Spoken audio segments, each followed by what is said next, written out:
More studios than we in the studio. What you fear is where your treasure lies. And once we go en route towards our treasure, you'll come across obstacles, pit stops, detours, everything that's stopping you to get closer to your treasure. This is a rite of passage all of us have to take. It doesn't matter what your treasure is or what you fear or what you want out of life. There has to be some trade off due to the law of exchange. See, what you put in, what you get out. If you fear other people, what they might say or what they might do, your own fear is stopping you from getting to your treasure or what you really want out of this life. You see, fear is false evidence appearing real. And that's all throughout media. That's throughout your Google searches. That's throughout CNN, Fox News. That's throughout everything. It's all a gimmick to keep you away from the best version of yourself. And it's all a gimmick to keep you away from finding your treasure, which is all within here. It starts within here first. Starts within here, starts within here. You see, you can't outperform your belief system. So if you fear something that's stopping you from getting to your best self, you can't complain about any external activity or circumstance that's stopping you from getting to your treasure because you're already stopping yourself with your mind. If you can't believe, if you don't believe you could do it, then you won't do it. If you could believe you could do it, you'll do anything you can within your power to get where you want to be. And I noticed this personally in my personal life throughout so many experiences, just like from being in class and like I'll take the common fear. Like I did some research, people say they fear public speaking more so than they fear death itself. That's because when you're dying is pretty easy. Living is hard. Like dying is the easy way out. But when you live through a circumstance that make you tougher, nobody wants to do that. They just want the armor and the Birkenback scratches already set without putting in the work, without putting in the time for it. And you notice when you do these activities that you so-called fear, it's really not that bad once you keep doing it. I wouldn't even say people fear it, they just feel uncomfortable because it's unusual. But over time, you build this comfort and you realize, why the fuck were you scared of that? Why the fuck was I fearing that? You see,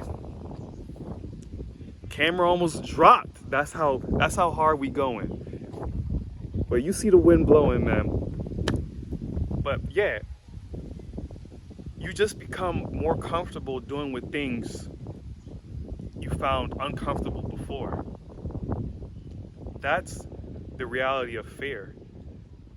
When I hear people say fear, they just talk about uncomfort. It's not really so much they're like scared, blase, they want to go in a corner and shit. They just don't feel comfortable or they don't want to embarrass themselves. But that's cutting shortcuts. That you cutting shortcuts. You're taking a route that you're not supposed to take, because in the end, when you take shortcuts, you're only shortcutting yourself. You're only selling yourself short. But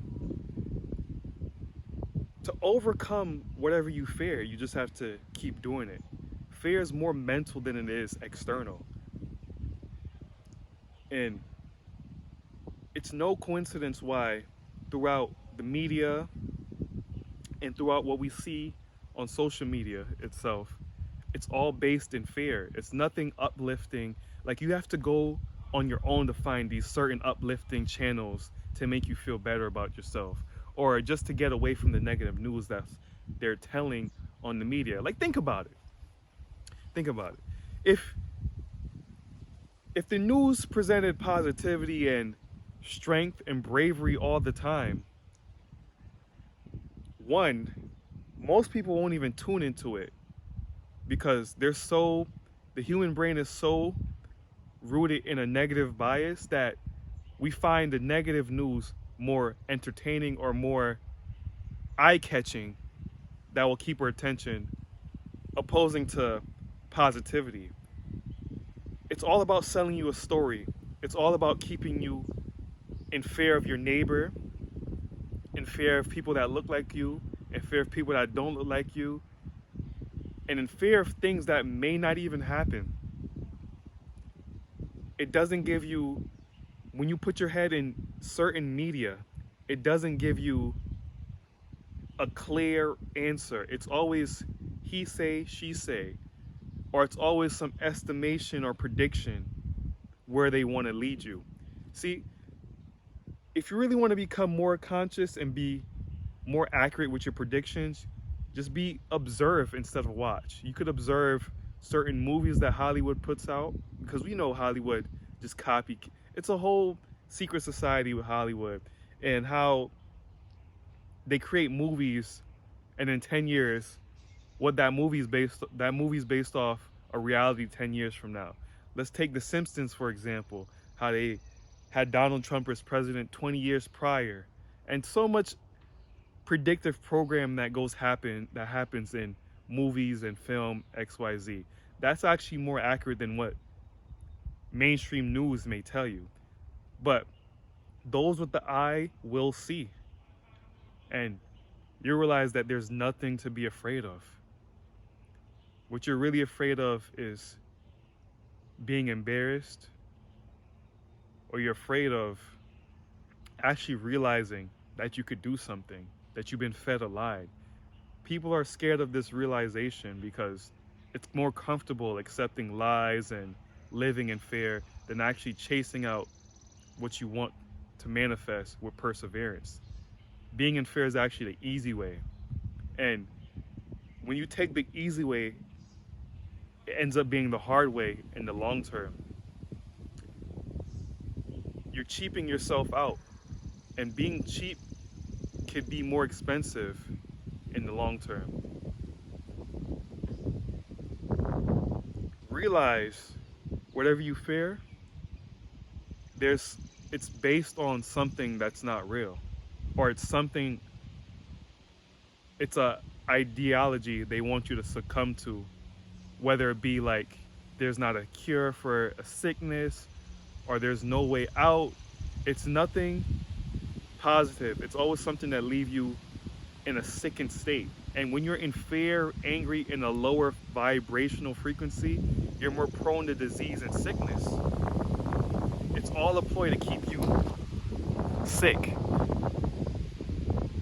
So that's why I tell you to take care of yourself and be well.